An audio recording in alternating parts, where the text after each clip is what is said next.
Tusiima nnyo mikwano olw'okugenda mu maaso n'okuwuliriza akatabo kano aka Pawulo Kirimuttu.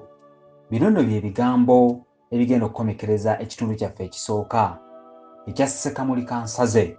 Munzikirize nno nzijeyo ku bigambo ebimu ebyabadde mu kitundu kyaffe ekyokuna kyoke tugende mu maaso. Twalese omuwandiisi atugamba nti jjajja w'Abazibumbira yali musajja mugagga bifeekeera, ate nga muyizzi kkungwa ow'entoozo era nantasubwa.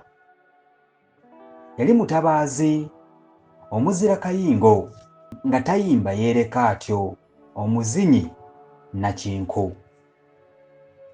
Katugende nno mu maaso n'akatundu kaffe kano akookutaano kajja kuba mu bufunze ddala.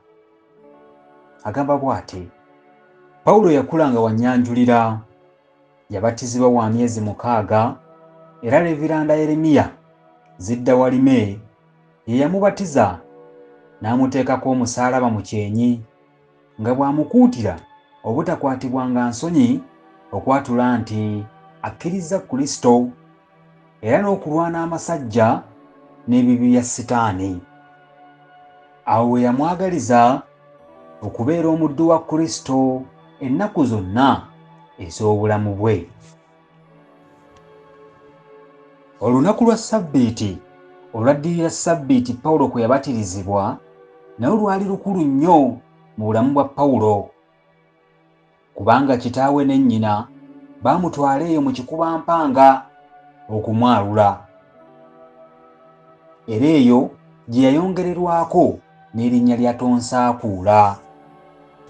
Mwebale kuwuliriza kitundu kyaffe kino ekisooka akanyomero akookutaano.